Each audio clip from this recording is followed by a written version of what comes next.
Welcome back to my YouTube channel legal and social awareness. मैं Karim Ahmad Siddiqui advocate. साथियों, मेरे एक सब्सक्राइबर ने एक बहुत ही ज़बरदस्त सवाल पूछा है कि अगर किसी व्यक्ति के ऊपर 376 यानी रेप और पॉक्सो का केस दर्ज हो गया है, एफआईआर रजिस्टर्ड हो गई है, एफआईआर के बाद कोर्ट में चार्जशीट भी पहुंच गई है और ट्रायल शुरू हो गया है, इसी दौरान वह जो एक्यूज्ड है यानी आरोपी व्यक्ति उस रेप विक्टिम से शादी कर लेता है, तो क्या इस आधार पर कि इन दोनों की शादी हुई है, रेप और पॉक्सो के केस को ख़त्म किया जा सकता है?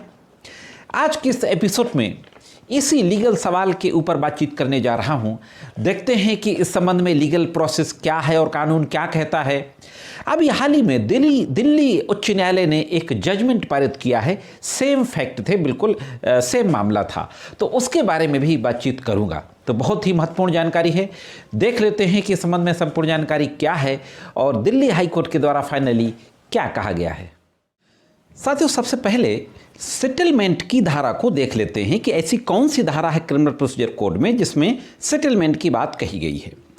तो सीआरपीसी में एक सेक्शन है 320 में इंडियन पेनल कोड की उन धाराओं के बारे में बताया गया है कि वो कौन सी धाराएं हैं जिनमें समझौता किया जा सकता है।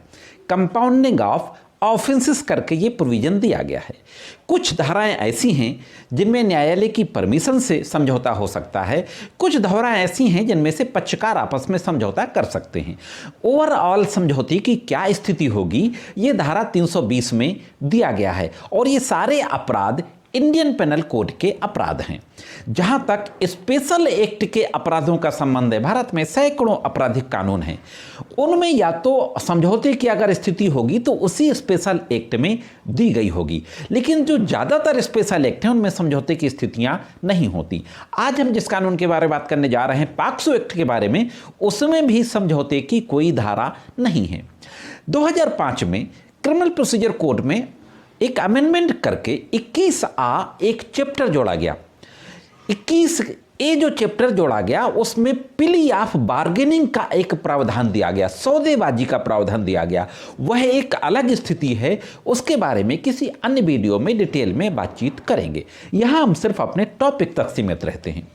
तो साथियों, दो जो धाराएं, जैसा कि शुरुआत में मैंने कहा कि 376 और सेक्शन 6 पॉक्सो एक्ट में शादी होने के बाद क्या समझौते होकर के केस को समाप्त किया जा सकता है, तो ये दोनों धाराएं 320 के तहत समझौता नहीं हो सकता। 376 तो 320 में कवर होती है और सेक्शन 6 यानी पॉक्सो एक्ट में कोई सेटलमेंट का प्रोविजन है नहीं। तो भले ही लड़का लड़की ने शादी कर ली हो, उसको समाप्त नहीं किया जा सकता है। सेटलमेंट का कानून के तहत इसमें समझौता नहीं हो सकता है। अब समझौता पॉक्सो एक्ट में किस तरीके से हो सकता है, इसके बारे में हम बातचीत करें। उससे पहले हम देख लेते हैं कि दिल्ली हाई कोर्ट जो मामला पहुंचा वो क्या था और दिल्ली हाई कोर्ट के द्वारा क्या कहा गया।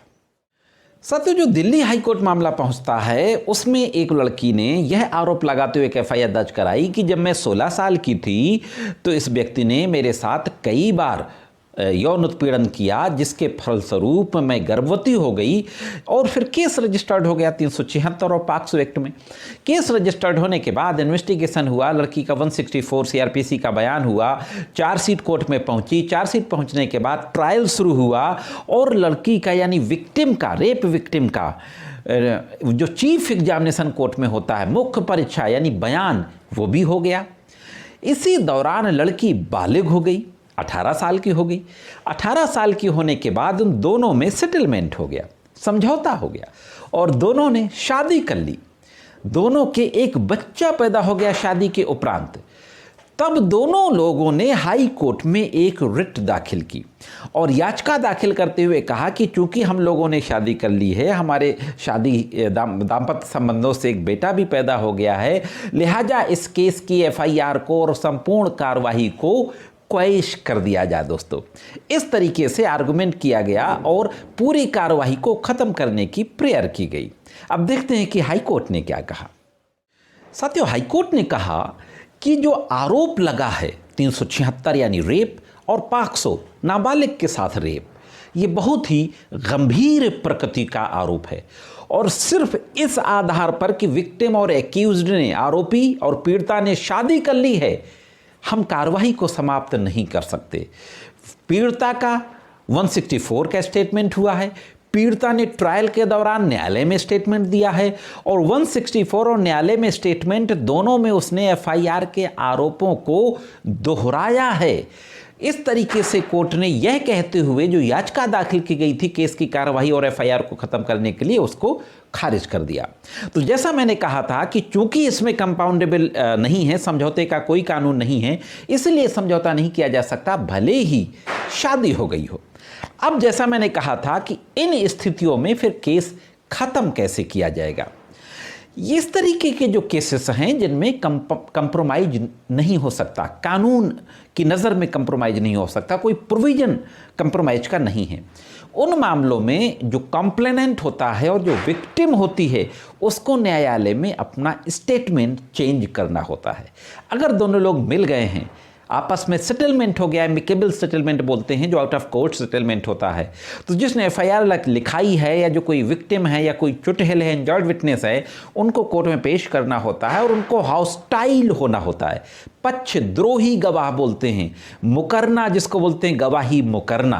तो उनको अभियुक्त के जो खिलाफ एफआईआर लिखाते हुए आरोप लगाया है, उन आरोपों को कोर्ट में मुकरना होता है। दोस्तों, यही एक रास्ता है और इसके अलावा और कोई रास्ता नहीं है, क्योंकि एक गंभीर मामला था। बाकी ऐसे कई मामले हैं जो कंपाउंडेबल नहीं हैं, इसके बाद भी अगर आपस में समझौता हो जाता है तो हाई कोर्ट के द्वारा 482 सीआरपीसी के तहत इस केस की कार्रवाई को समाप्त कर दिया जाता है।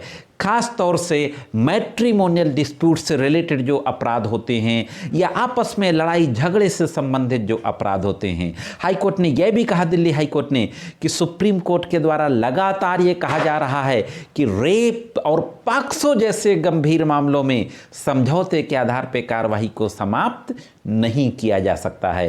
तो आपके सवाल का यही जवाब है कि शादी होने के बाद भी बलात्कार और पॉक्सो के केस में समझौते के आधार पर केस की कार्रवाई को समाप्त नहीं किया जा सकता। दोस्तों, यह थी एक महत्वपूर्ण जानकारी कैसे लगी कमेंट्स करके जरूर बताएं। चलते चलते चैनल को सब्सक्राइब और वीडियो को लाइक और शेयर अवश्य कर दें। आज के इस एपिसोड में सिर्फ इतना ही। मिलते हैं किसी अन्य वीडियो में कानून की कुछ अन्य जानकारियों के साथ। तब तक जुड़े रहें और देखते रहें लीगल एंड सोशल अवेयरनेस।